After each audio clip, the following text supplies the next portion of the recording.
Incoming freshmen next year, University of Toronto, Stanford University, 18-year-old kids coming into this. We've been through 3 years of COVID. I won't rehearse it all. Mm-hmm. One sentence. What would you say to them as they begin university at the age of 18 or 19? What's the restorative, the redemptive sentence? What should they do? Don't be thinking your ambition is corrupt. You know, because that's part of the message now. Human beings, we're a cancer on the planet. We're headed for an environmental apocalypse. The entire historical structure is nothing but atrocity, etc., etc. Anyone with any ethical aim whatsoever is just going to pull back. You don't want to manifest any ambition, support the patriarchal structure, exploit the environment. You've got to crush yourself down. You shouldn't even have any children. It's like, no. There's no excuse for that. There's zero excuse for that. I saw a professor at an event, something like this. He came out and trumpeted this bloody, environmentally friendly house he built. And, you know, fair enough, man. It was a pretty interesting house, but not everybody had the $4 million that it took him to build it. And I'm not criticizing his money even. It's like, he's had some money, good for him. He built a house, okay. But then to trumpet that as a moral virtue, well, you're pushing it there. And then he came out to all the kids and he said, you know, my wife and I decided that we were only going to have one child. And I think that's one of the most ethical things we could have possibly done. And I would strongly encourage you to do the same. I thought, you son of a bitch.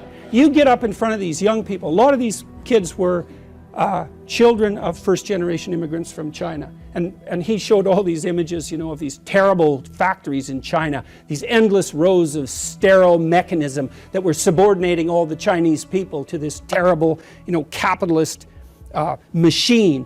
And I thought, you don't understand. Half the audience is looking at those factories and thinking, that's a hell of a lot better than struggling through the mud under Mao, buddy.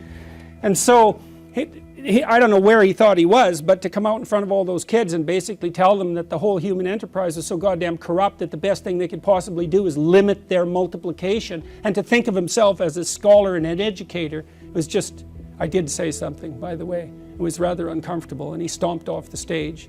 But that's no message for young people. There's no excuse for that. And you think, well, you know, we're going to destroy the planet. We have to do this. We have to demoralize the youth to be ethical. It's like, yeah, really, that's your theory? You're going to demoralize young people to be ethical? That's your theory? It's like, you should go home and think about that for like a year. And I'm passionate about this, you know, because you have no idea how many people that's killing. You have no idea.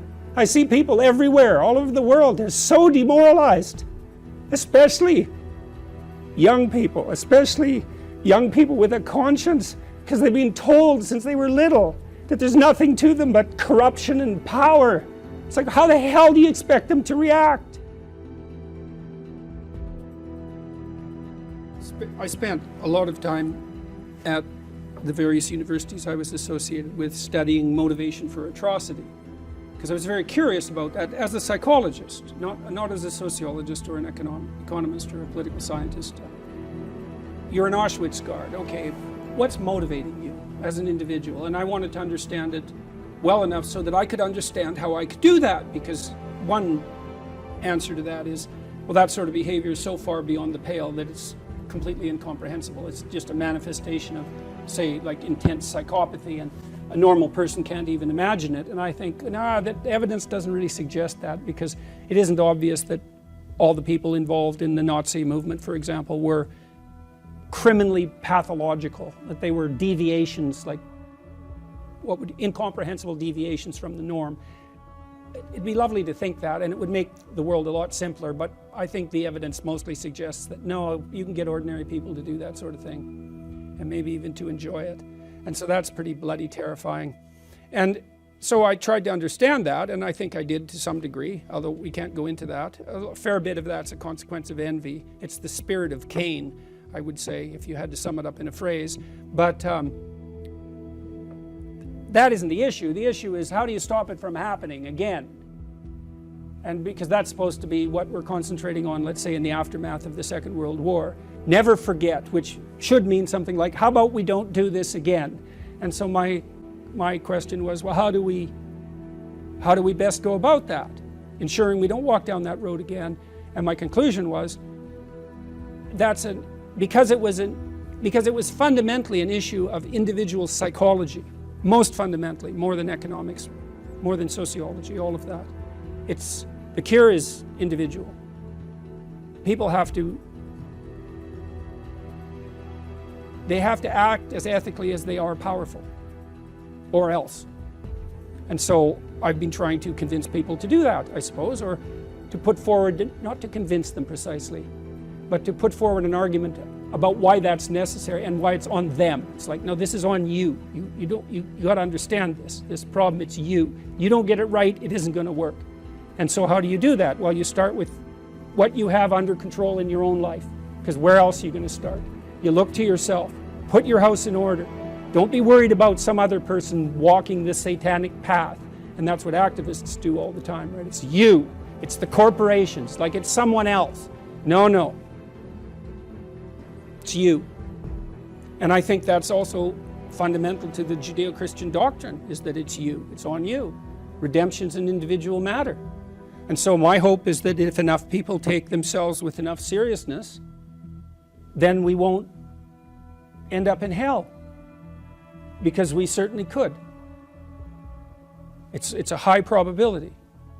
And I also don't think that you can be motivated enough to put your house in order to the degree that's necessary merely by being attracted, let's say, to the potential utopia that might emerge as a consequence of that. So that'd be a vision of heaven, let's say.